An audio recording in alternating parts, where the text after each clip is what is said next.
Hello, नमस्कार. Cooking with वंदनामध्ये आपलं स्वागत आहे.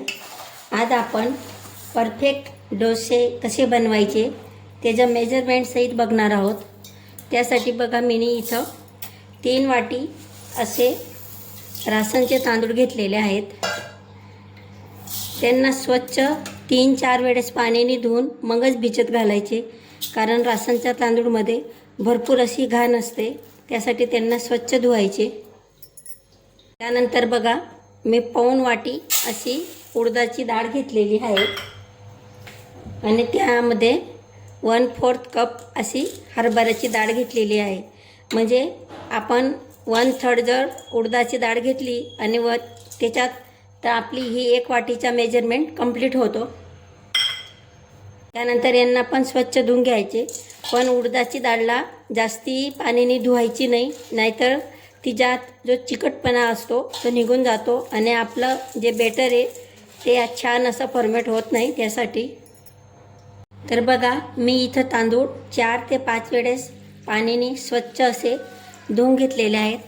त्यानंतर आपण तांदूळना बुडतील इतकं पाणी घालून त्यांना भिजत घालायचे आहेत.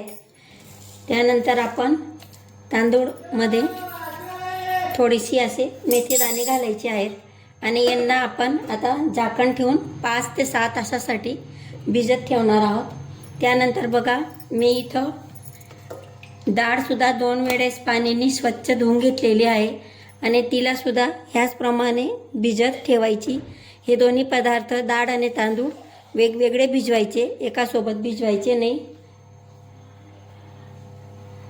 तर बघा, याप्रमाणे मी डाळमध्ये सुद्धा पाणी घालून भिजत ठेवत आहे. तर मग बघा, आपले डाळ आणि तांदूळ भिजत घालायला 6 तास कंप्लीट झालेले आहेत. आता आपण तांदूळचे पाणी काढून घेणार आहोत आणि डाळ याच पाणीमध्ये आपण डाळ पेस्ट करणार आहोत. हे पाणी फेकायचे नाही, याच पाण्याचा आपण वापर करणार आहोत. फक्त तांदूळचं पाणी काढून घ्यायचं. आणि बघा, अर्धी वाटी असे मी पोहे घेतलेले आहेत. हे पोहेसुद्धा आपण तांदूळसोबत पेस्ट करणार आहोत. तर यांना भिजायचे नाही, फक्त 2 वेळेस पाण्याने स्वच्छ असे धुवून घ्यायचे. तर बघा, आधी आपण डाळचं पेस्ट तयार करून घेणार आहोत. तर त्याच पाणीसोबत घ्यायचं. तर बघा, डाळचं आपण स्मूथ असं बेटर तयार करून घेतलेलं आहे. हे एकदम स्मूथ करायचं. आता त्याच भांड्यामध्ये आपण तांदूळचे सुद्धा पेस्ट तयार करून घेणार आहोत. तर तांदूळमध्ये थोडेसे पोहे घालायचे आणि त्याचं पाणी घालून स्मूथ असं पेस्ट तयार करून घ्यायचं. आणि बघा, आपण तांदूळचं सुद्धा पेस्ट तयार करून घेतलेलं आहे आणि ज्या भांड्यात आपण डाळचं पेस्ट घातलेलं होतं त्याच भांड्यात आता आपण तांदूळचे सुद्धा पेस्ट घालायचं. तर आपण दोघांना एकसंगे मिश्रित करणार आहोत. तर बघा, राहिलेले तांदूळसुद्धा मी ग्राइंड करून घेतलेले आहेत. त्यानंतर आपण या मिश्रणला हाताने मिक्स करायचं. छान हाताने फेटून घ्यायचं. हाताने फेटल्याने आपलं जे डाळ तांदूळचं मिक्स आहे ते छान असं सकाळी फुलतं. त्यासाठी, कारण आपण याला पूर्ण रात्रभर ह्याचप्रमाणे झाकण ठेवून देणार आहोत.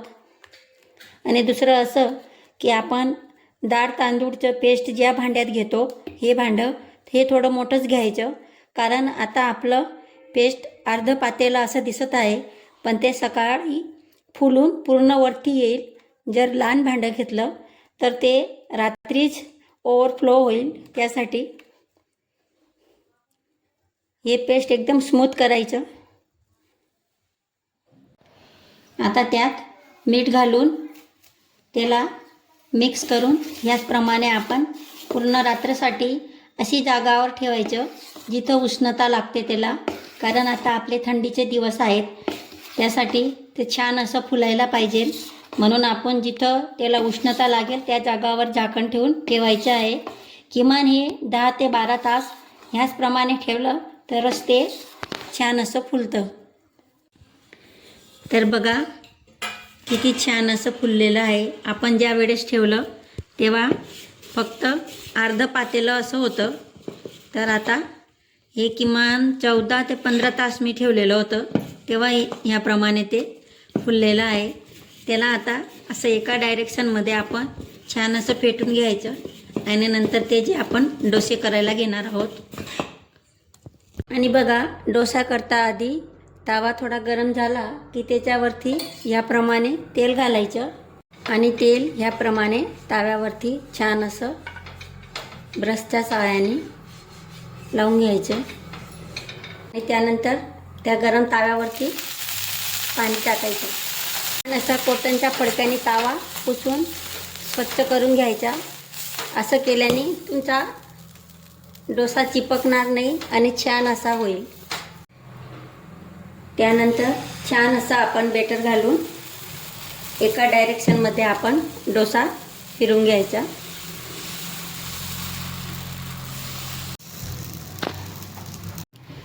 तर बघा, आपला डोसा किती छान असा बनवून तयार आहे. तुम्हाला हवं असलं तर तुम्ही याला क्रिस्पी पण करू शकता आणि सॉफ्ट ठेवायचा असला तर सॉफ्टसुद्धा ठेवू शकता. तर मग बघा, तयार आहे आपला डोसा, बटाट्याची भाजी आणि चटणी.